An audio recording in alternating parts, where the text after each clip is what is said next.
Bună! Bine ai venit și mă bucur să te am aici alături de mine. Ce trebuie să auzi tu astăzi? Acesta este topicul de astăzi și vreau să văd bineînțeles ce mesaje vom primi. Ce trebuie să auzi tu astăzi? Atenție la sănătatea ta. Ești atenționat în această privință. Poate că o senzație de surmenaj să apară, nu neapărat ceva grav, nu asta văd aici, dar e o atenționare aici. O legătură sau o relație cu un bărbat mai în vârstă poate fi importantă aici.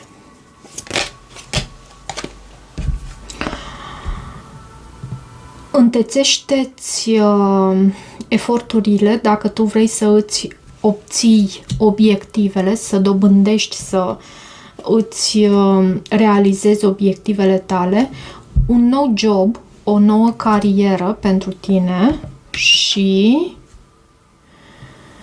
disatisfacție în ceea ce privește viața. Văd această ceșcuță spartă. Iar la baza pachetului avem aici karma. Vei culege ceea ce tu sădești.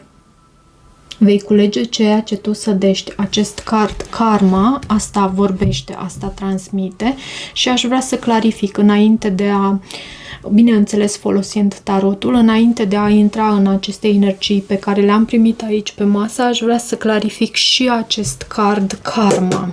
Ce este cu această carte aici? Vei culege ceea ce tu vei sădi sau ceea ce tu ai sădit până acum. Ce este cu acest card? De ce karma aici? De ce karma?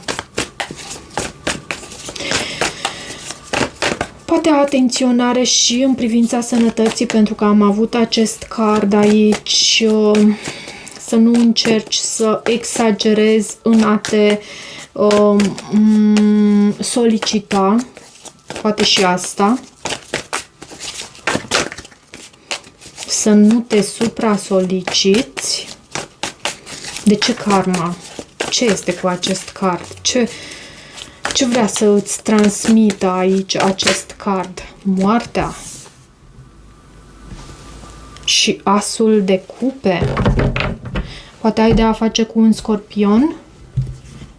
Regina de cupe sau tu ești scorpion și ai marcaje foarte preponderent pe apă. Văd toate aceste trei cărți de la baza pachetului fiind de apă, asul de cupe, regina de cupe și 6 de cupe. De ce moartea? De ce moartea? Văd ca o transformare la tine. 2 de monede. Ești cu un picior în trecut și cu un picior în viitorul tău.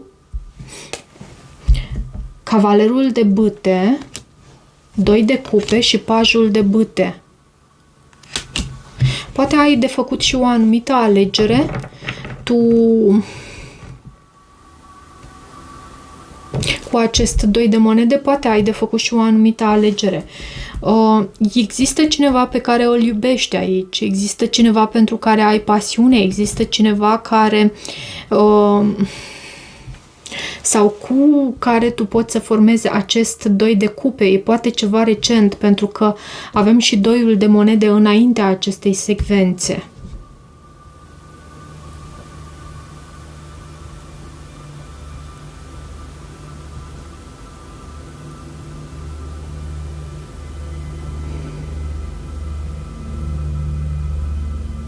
Și ce ar trebui să faci tu? E ceva ce ar trebui să schimbi în viața ta pentru a-ți curăța din karma ta? E ceva ce ar trebui să schimbi aici? Pentru că, sincer, nu văd cum se leagă cele două. Ce ar trebui să schimbi aici? Regina de monede. Și 5 de monede. Te simți abandonată? Poate în privința abundenței tale, la asta să lucrezi. Regina de monede poate să anunțe și faptul că este vorba despre abundența ta și despre stabilitatea ta materială, dar poate să vorbească și despre faptul că ai tu marcaje foarte puternice în elementul pământ, Taur, Fecioară sau Capricorn. Și asta aici ar trebui să lucrezi, la stabilitatea ta materială, posibil. Posibil, foarte posibil. Ok. Atenție la sănătate. Ce este cu acest card?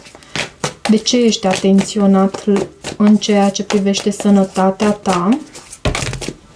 Asul de monede. Și atenție să nu te supra-soliciți, aș putea să spun aici. Și pajul de spade. Și regele de spade.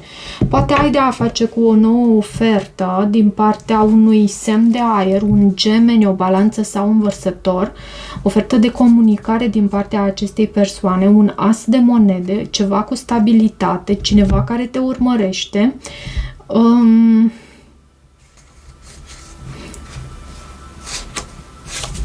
Și de ce atenție la sănătate atunci? De ce atenție la sănătate? Ups, s-a dus pe jos o carte. E vorba de soarele. Soarele nostru. Soarele. Este cartea leului și 9 de bâte. Posibil tu să nu fii deschisă la această nouă oportunitate și asta te poate face să te simți supra-solicitată. Nu știu care este sfatul aici și aș vrea să întreb care e sfatul pentru tine în această situație. Care e sfatul pentru tine aici? Sfatul. 5 de bâte. Și Marea Preoteasă. Bineînțeles, în primul rând să îți asculți intuiția. Poate o perioadă de solitudine, poate o perioadă de retragere. Poți să ai de a face și cu un pești. Dar de ce 5 de bâte în sfatul pentru tine? De ce 5 de bâte în sfatul pentru tine aici, în această... Regele de spade și asul de spade și au venit întoarse de data asta. Și spânzuratul. E vorba aici de o ofertă de nou început cu stabilitate, de cineva care te urmărește și își dorește succes cu tine. Poate mai multe persoane. Poate nu e vorba despre dragoste în mod specific. Poate fi vorba despre finanțe cu acest as de monede. Însă, această persoană a venit în cele din urmă pe masă și este inversă, este în umbra sa. Lucrul acesta te poate face pe tine să te supra-soliciți și să îți afecteze sănătatea. Am întrebat ce anume ar trebui să faci tu aici, care e sfatul pentru tine. Poate că este necesar pentru tine să te odihnești, să meditezi, să te relaxezi, pentru a vedea lucrurile și dintr-o nouă perspectivă. E necesar să vezi lucrurile dintr-o nouă perspectivă. Această competiție, această ciorovăială între tine și această persoană sau aceste persoane, pot fi mai multe, îți afectează sănătatea. Asta am prins. Ce este cu această legătură sau relație cu un bărbat mai în vârstă? Ce este aici cu această legătură sau relație cu un bărbat mai în vârstă? Despre ce este vorba aici? Au venit alte cărți întoarse. 6 de cupe, poate fi vorba despre o persoană din trecutul tău și acest card spânzuratul, amintește-ți că a ieșit de câteva ori aici la baza pachetului. Poate fi vorba despre un pești. Și asul de cupe. E o persoană care își dorește să acționeze în direcția ta, acest bărbat mai în vârstă. Vine cu acest as de cupe, cu această dorință de nou început, cu iubire. Dar totuși acest 6 de cupe întors anunță dizarmonie, anunță lipsă de armonie, lipsă de momente frumoase. Poate că în trecut ceea ce s-a petrecut aici între voi nu a fost tocmai frumos. Și ce se va întâmpla aici? Ce se va întâmpla aici? După care vom trece și la celelalte cărți. 4 de spade. Văd că tu vei bloca. Vei bloca aici această legătură cu această persoană mai în vârstă. Vei pune pe pauză cu acest card puterea, vei pune, da, și 4 de monede. Nu te vei deschide aici. Ok. Întețește-ți eforturile, pentru a putea obține obiectivele tale. Ce este cu acest card? Și aici cardul cred că vorbește de la sine. Hai să vedem care sunt obiectivele tale. Poate abundența este unul din obiectivele tale din următoarea perioadă. Poate ai de a face cu un semn de pământ, un taur, o fecioară, un capricorn, o persoană stabilă sau ai o afacere a ta. În această perioadă simți că te înneci în emoțiile tale cu acest card luna. Simți nevoia să te retragi, dar nu este tocmai momentul. Întețește-ți eforturile dacă tu vrei să obții acele obiective ale tale. În planul acesta material aș vrea să spun. De ce regele de monede? Hai să mai cerem o carte, două. De ce regele de monede? 8 de bâte. Va exista mișcare. Dacă tu vei reuși să îți păstrezi din tăria ta interioară și să nu te lași înnecată în acele emoții, acele sentimente, acele stări care te trag și mai în jos, și sentimentele, emoțiile, stările noastre sunt valoroase. Uite, avem aici, îmi ascult sentimentele și mă port blând cu mine. Știu că sentimentele îmi sunt prieteni. Ele trebuie ascultate, în niciun caz nu trebuie suprimate. Dar să știi cum să vâslești pe aceste ape. Și văd că tu îți găsești puterea și uite, văd și un 6 de bâte, un 6 de bâte care este cartea reușitei, este cartea succesului și succesului fair play, succesului aceluia bine meritat cu această carte, justiția, just, corect. 8 de bâte anunță și faptul că lucrurile încep să se manifeste în viața ta, anunță faptul că lucrurile încep să se miște și de obicei în direcția cea bună. Acest 8 de bâte anunță de obicei acest lucru. Ce avem aici cu acest nou job sau carieră? Ce este cu acest nou job al tău sau carieră?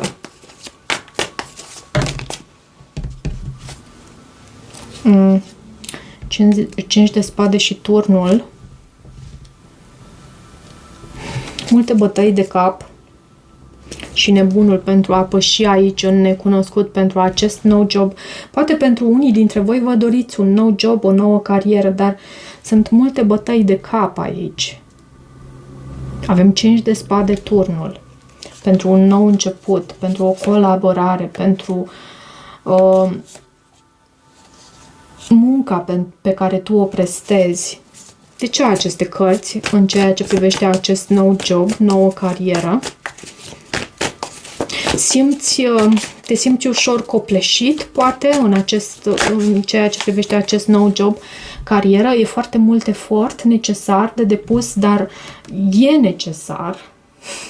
acest efort. Am văzut aici cu această carte, pentru a obține obiectivele tale, tu trebuie să îți întețești eforturile.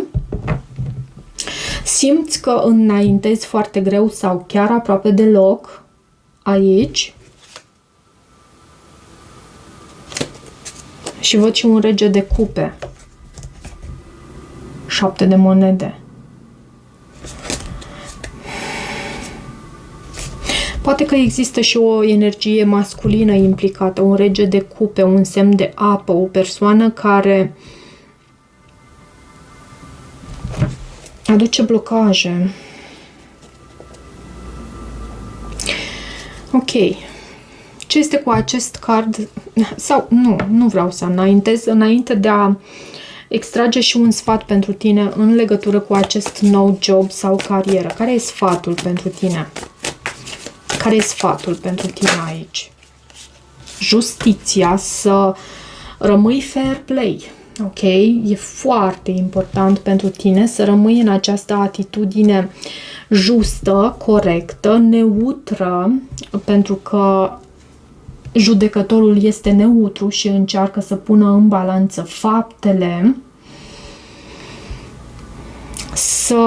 Să dești în continuare ceea ce îți va aduce rezultate bune. Să nu te implici foarte mult emoțional și să nu te lași dusă de valul emoțiilor, condusă de ele. De ce insatisfacție în ceea ce privește viața? De ce această insatisfacție? De ce? De ce? Poate că aici tocmai e de lucru. Poate că aici tocmai ai putea să lucrezi cu... Da, uite, văd și doiul de bâte. O senzație de așteptare, ușoară nerăbdare sau chiar mai multă. Poate aici trebuie să lucrezi cu afirmațiile și 10 de bâte, împovărare. Tu ai anumite poveri pe care trebuie să le duci, dar acest 10 de bâte anunță și faptul că tu ești aproape de finalul acestui drum. Dacă ai dus până aici aceste poveri, să știi că ești aproape de destinație. Nu este momentul să renunți. De ce 2 de bâte? Anumite blocaje care apar în viața ta, dar aceste blocaje sunt pe cale de a înceta să mai existe cumva.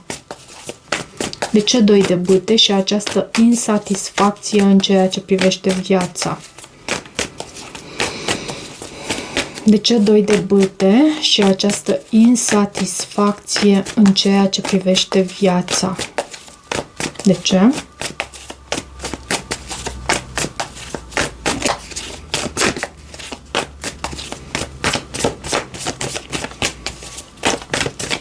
Te rog, Spirit, să mă ajuți.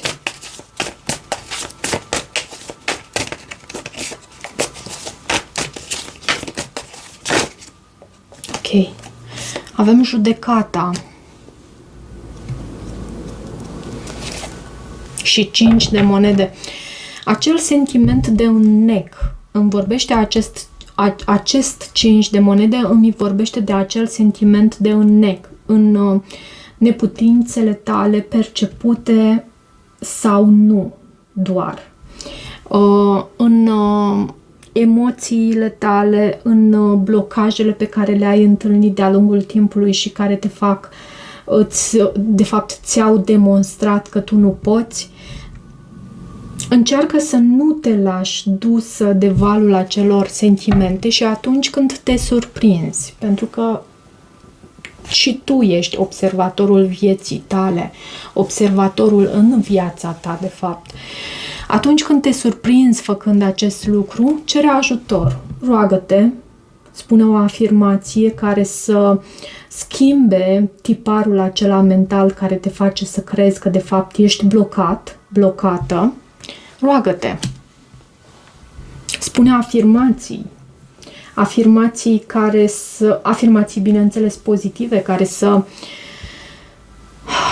îți fie de ajutor. Poți să încerci cu afirmațiile eu sunt suficient de bună. Eu am puterea interioară pentru a-mi schimba circumstanțele mele. Eu am puterea interioară pentru a schimba circumstanțele mele. Pentru că de multe ori ne lăsăm conduși de valul emoțiilor noastre care ne-au demonstrat, care vin de fapt din experiențe ce ne-au demonstrat că nu suntem capabili. Dar noi suntem. De fapt suntem capabili de foarte multe lucruri. Important este să nu uităm acest lucru. Ok. Cam atât pentru această citire, dragilor.